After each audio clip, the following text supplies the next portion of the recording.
자, 바로 시작합니다.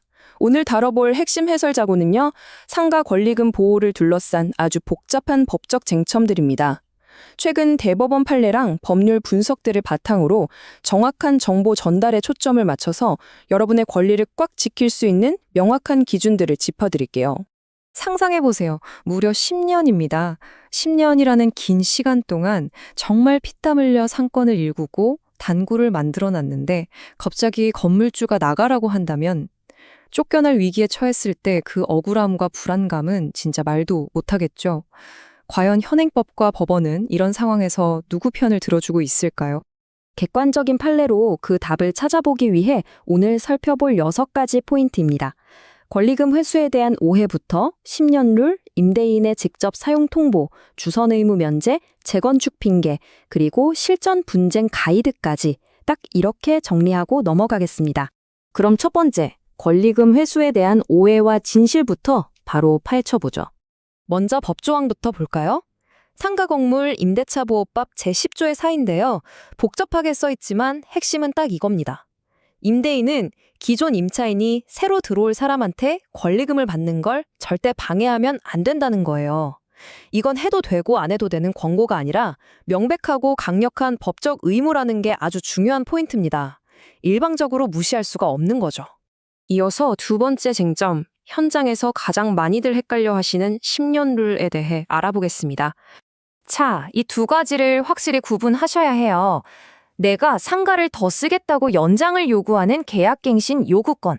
이건 법적으로 딱 최대 10년까지만 제한이 있습니다. 그런데 여기서 착각하시면 안 돼요. 내 상권 가치, 즉 권리금을 회수할 수 있는 기회는 10년이 지났다고 해서 사라지는 게 절대 아닙니다. 기한 제한이 아예 없어요. 대법원도 이 부분을 아주 단호하게 짚고 있습니다. 실제 판례를 보면요. 장사한 지 10년이 넘었다고 해도 여러분이 그동안 쌓아 올린 단골 고객, 거래처, 신용도 같은 재산적 가치는 상가에 고스란히 남아있잖아요. 그러니까 그걸 현금화할 권리는 10년이 넘었든 안 넘었든 무조건 보장해줘야 한다는 게 대법원의 정확한 입장입니다. 세 번째 쟁점으로 넘어가 볼게요. 실제 분쟁이 터지면 제일 많이 등장하는 단골 멘트죠. 바로 임대인의 직접 사용 통보입니다. 이런 상황 진짜 흔하잖아요. 계약 만료 다가오니까 갑자기 건물주가 이제 내가 여기서 카페 할 거다, 우리 아들 장사시킬 거다 하면서 힘들게 구해온 새 임차인을 안 받겠다고 하는 경우요. 자, 과연 이런 직접 사용 목적이 법정에서도 통하는 핑계일까요? 표를 한번 보실까요? 판례에 따르면 합법과 불법의 경계가 아주 명확합니다. 임대인이 진짜로 1년 6개월 이상 상가를 아예 영리 목적으로 안 쓰려고 싹 비워두는 거라면 정당한 사유가 될 수 있어요. 하지만 방금 본 것처럼 나 내 가족 있을 거다? 이건 100% 권리금 회수 방해 행위, 즉 불법입니다. 거기다 월세나 보증금을 시세랑 안 맞게 갑자기 2배씩 확 올려버리는 꼼수도 법원에서는 철저하게 위법으로 간주합니다. 그럼 네 번째, 이렇게 건물주가 막무가내로 거절할 때 임차인은 어떻게 해야 할까요? 신규 임차인 주선 의무의 면제에 대해 살펴보죠. 이거 실무에서 진짜 유용한 정보입니다. 원래 원칙대로라면 기존 임차인이 새 사람을 알아봐서 주선해야 하잖아요. 그런데 임대인이 아예 대놓고 어떤 사람이 와도 절대 계약 안 해라고 쐐기를 박아버린 상황이라면 얘기가 다릅니다. 어차피 100% 거절당할 게 뻔한데 굳이 사람 구해오라고 강요하는 건 말도 안 되죠. 그래서 이런 경우엔 새 임차인을 못 데려갔더라도 바로 손해배상 청구가 가능하다고 법원은 보고 있습니다. 자, 숫자 하나 보여드릴게요. 3,900만 원. 한 커피숍의 실제 소송 결과인데요. 임대인이 우리 아들이 카페 할 거다라고 통보하니까 임차인이 굳이 헛수고하면서 새 사람 구하지 않고 바로 소송을 걸어버렸습니다. 결과가 어땠을까요? 법원이 임대인 행위 자체를 방해로 보고 권리금 감정평가액인 3,900만 원 전부를 배상하라고 판결했습니다. 또 다른 승소 케이스도 있어요. 여긴 무려 8천만 원입니다. 한 상가에서 10년 동안 식당 잘 하던 분인데 건물주가 자기가 직접 장사하겠다며 새 사람을 내쳤거든요.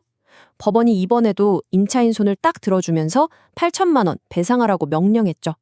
보시다시피 내가 쓸게 하면서 꼼수 부리다가는 오히려 엄청난 배상금 폭탄을 맞게 된다는 걸 확실히 보여줍니다.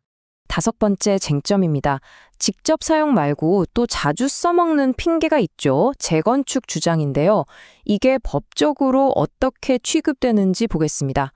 결론부터 말씀드리면 그냥 건물이 좀 낡아서요, 조만간 고칠 거라서요, 이런 막연한 핑계는 법정에서 씨알도 안 먹힙니다.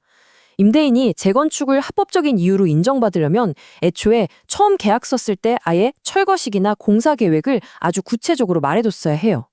그게 아니면 건물이 진짜 붕괴되기 일보 직전이라는 심각한 안전사고 우려를 객관적으로 완벽하게 증명해야만 합니다. 쉬운 일이 아니죠. 드디어 마지막 6번째 장입니다. 분쟁 대비를 위한 핵심 가이드. 지금까지 배운 이 정확한 정보들을 실전에서 어떻게 써먹을지 볼까요?